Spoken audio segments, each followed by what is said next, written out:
আসসালামু আলাইকুম, কেমন আছেন বন্ধুরা? আজকে আপনাদেরকে দেখাবো দুনিয়ার সবচেয়ে সহজ নিয়মে মাত্র 1 কাপ গুঁড়ো দুধ আর সামান্য পরিমাণ চিনি দিয়ে মজাদার সন্দেশ রেসিপি। তো চলুন শুরু করা যাক।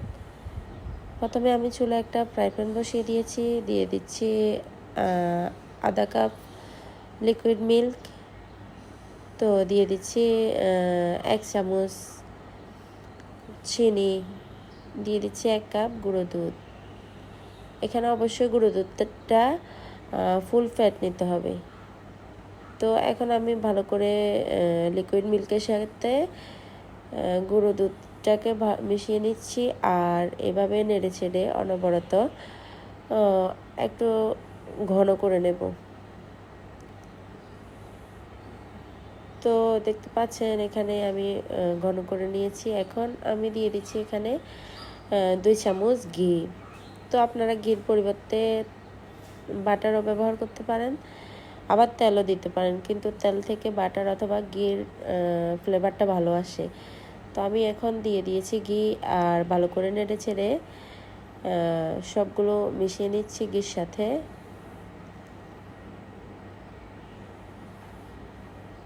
তো এটা অবশ্যই চুলার আঁচ একেবারে কম রাখতে হবে।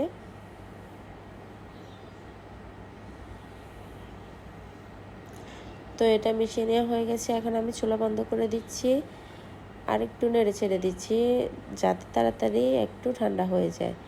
আর এই কাজটা গরম থাকা অবস্থাতেই করতে হবে, বেশি ঠান্ডা হলে কিন্তু এটা আর সন্দেশের শেপ দিতে একটু কষ্টই হবে। তো আমি এপাশে নিয়ে নিচ্ছি কিশমিশ, বাদাম আর খেজুর কুচি করে। তো দেখতে পাচ্ছেন এখানে আমি 1 মিনিট ঠান্ডা হতে দিয়েছিলাম। 1 মিনিট পরে হাত দিয়ে ভালো করে মথে নিচ্ছি। এটা বানানো খুবই সহজ, কিন্তু খেতে দুর্দান্ত হয়। আর আপনারা বাসায় যদি ট্রাই না করেন বুঝতেই পারবেন না। দোকানে মিষ্টির দোকানে দেখতে যেমনটা হয়, খেতে যেমন হয়, তার চেয়ে অনেক বেশি মজার হয়। তো এখানে আমি মধ্যে নিয়েছি, আর একদম রুটির মতো ডো করে নিয়েছি। তো এখানে আমি দিয়ে দিচ্ছি 2 ভাগ করে নিয়েছি, 1 ভাগ রেখে দিয়েছি, আর 1 ভাগ এক পাশে উঠিয়ে রেখেছি, আর 1 ভাগে দিয়ে দিয়েছি কিশমিশ, খেজুর আর বাদাম। তো আমি এগুলোকে ভালো করে মেখে নিচ্ছি। তো মেখে নেওয়া হয়ে গেছে, আমি একটা ডো বানিয়ে নিয়েছি। এখন আমি একটা সুপড়া দিয়ে দিয়েছি। আপনারা চাইলে পলিথিন ব্যবহার করতে পারেন, পরিষ্কার পাতলা। তো দেখতে পাচ্ছেন আমি কিভাবে হাতের সাহায্যে এটাকে লম্বা শেপ দিয়ে দিচ্ছি। অবশ্যই এগুলো আপনারা খেয়াল করলে বুঝতে পারবেন, দেখে বুঝে নিতে হবে।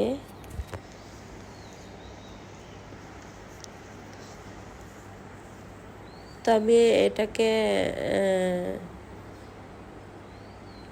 শেপ দিয়ে দিচ্ছি, 4 কোণা করে শেপ দিয়ে দিচ্ছি। আপনাদের বোঝার সুবিধার্থে আমি পুরোটাই দেখানোর চেষ্টা করেছি। যদি আপনারা উপকৃত হয়ে থাকেন কমেন্টে জানাবেন, আর বাসায় একবার হলেও ট্রাই করতে পারেন। এটা বাসা বানানোর পরে দোকানের মিষ্টির কথা, দোকানের সন্দেশের কথা ভুলেই যাবেন। যখনই মন চাইবে তখনই মাত্র 10 থেকে 15 মিনিটের মধ্যে বানিয়ে ফেলতে পারবেন। তো আমি এটাকে এভাবেই সুপড়াটা বিছিয়ে রেখে দিয়েছিলাম আধা ঘন্টার মতো। এখন খুলে দেখছি একেবারে সেট হয়ে গেছে। তো বাকি যে অর্ধেক উঠিয়ে রেখেছিলাম সেটাকে আমি ভালো করে মথে নিচ্ছি। আর একটা ডো তৈরি করে নিয়েছি, দেখতে পাচ্ছেন। এখন আমি একটা বেলনি দিয়ে এটা বেলে নিচ্ছি একটু পিঠার মতো।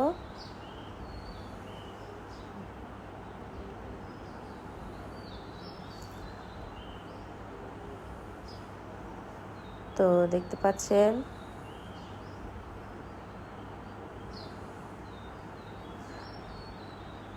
বেলে নেওয়া হয়ে গেছে। এখন আমি যে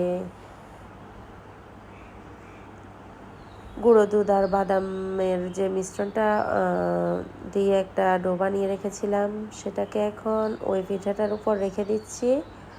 আর দেখলে বুঝতে পারবেন আপনারা, আমি এটাকে সুপড়ার সাহায্যে চেপে চেপে সেট করার চেষ্টা করছি।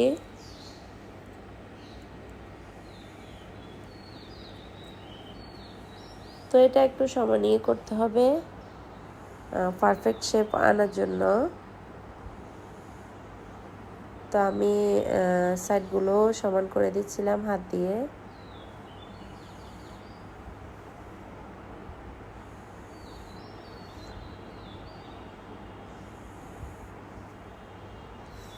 আমার আজকের রেসিপিটা যদি আপনাদের ভালো লেগে থাকে কমেন্টে জানাবেন, লাইক করবেন, শেয়ার করবেন। আর যদি নতুন হয়ে থাকেন আমার চ্যানেলের সাথে থাকবেন, সাবস্ক্রাইব করবেন। তো দেখতে পাচ্ছেন আমার ফ্রাই শেপ দেওয়া হয়ে গেছে।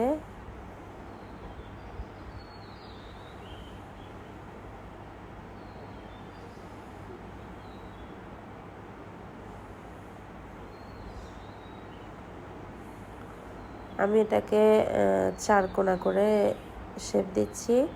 আপনারা চাইলে গোল করেও রেখে দিতে পারেন। তো এখানে আমি আবার 15 মিনিটের মতো রেখে দিয়েছি। তো এখন আমি খুলে নিচ্ছি, দেখতে পাচ্ছেন একেবারে সেট হয়ে গেছে। এখন আমি কেটে পিস করে নিচ্ছি।